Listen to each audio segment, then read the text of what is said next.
in a kind of genre of film that I wouldn't even necessarily watch, and I just did because it's now part of the Criterion Collection.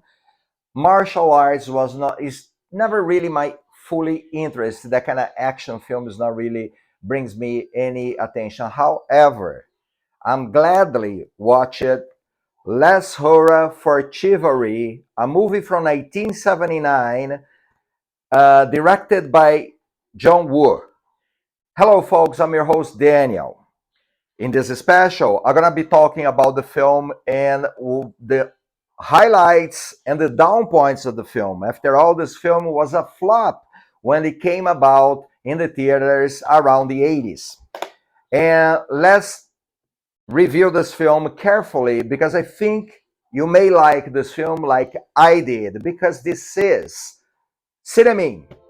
Hello and welcome. I'm your host, Daniel. This is the place for the fans of the Criterion Collection, international films, American classics, documentaries, animation, westerns, musicals, anything about movies, because this is CINEMIN.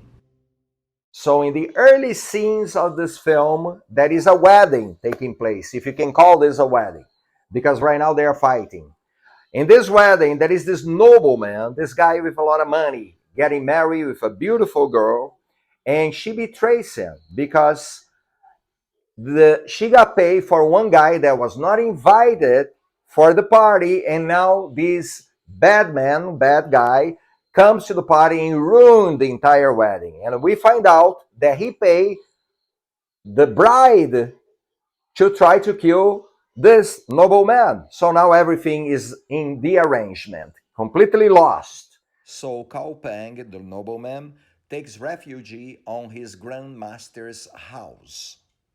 He comes to this grandmaster, and the grandmaster doesn't want to go along with his idea to get somebody for hire to revenge him. However, after convinced by the words of the nobleman, the grandmaster tells him to go to a certain place in a village that he can find these guys for hire that will take the revenge and kill the bad man that did that throughout the wedding.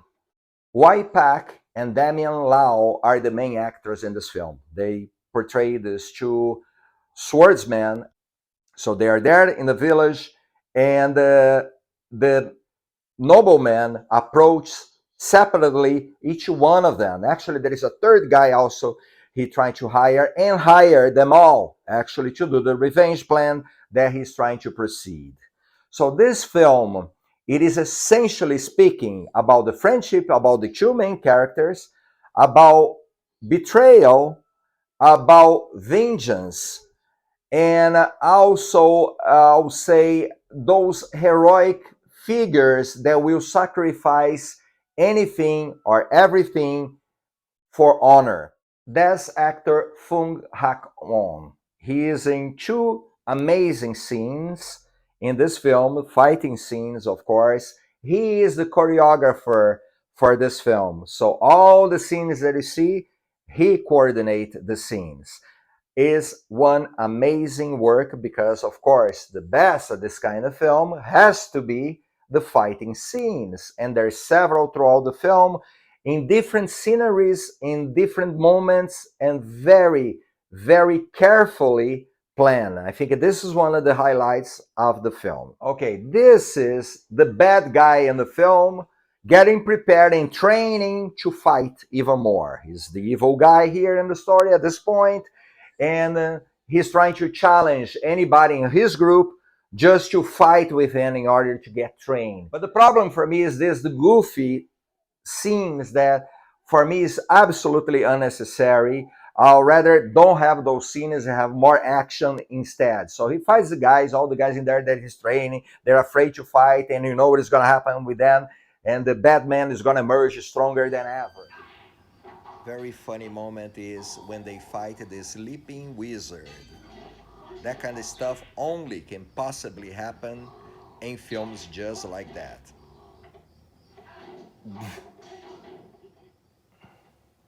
And here's some interesting moment on each. The action scene goes in slow motion. Several scenes actually throughout the film are used in slow motion, but this one is very effective.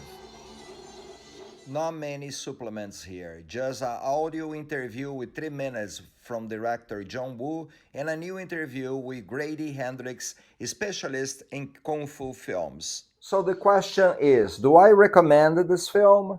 Yes, I do recommend this film. 1 out of 5, I give this movie 3 stars and a half. I think it's good, entertains me. It really holds my attention. I want to know something more beyond of the fighting scenes and the purpose of the characters. I believe the director did a very good job with the film because he gives the story a sense of beginning, middle, end, and for the benefit of the viewer. I don't think he just does action plus action leading sometimes nowhere. I think in this case, the action justified the action in order to get the story moving and going. I think you will like this film. I hope you do, the way that I kind of like it. Yeah, again, martial arts is not really my specialty. I wouldn't be the right guy to talk about that. So my vision is just a movie lover that, like John Woo, I like Face Off very much, and Broken Arrow, more the American films because I'm more familiar with those. This film is more putting more in historical content, and I like that very much. And at the end of this presentation, like I usually do, invite you for the next one. And please ask you to leave your likes if you like the content of the channel. If you have a friend that also like movies, please recommend the channel. Tell them just to take a look, see if you like what I'm talking about here on this film. And I hope you guys continue clicking and put your comments. I'd like to know your opinions if you haven't watched it. Uh, Let's Hurrah for Chivalry. Please put your opinions in there. I like to exchange my perception of the film with you. Okay? My name is Daniel Nobre. I see you on the next CINEMIN. Goodbye.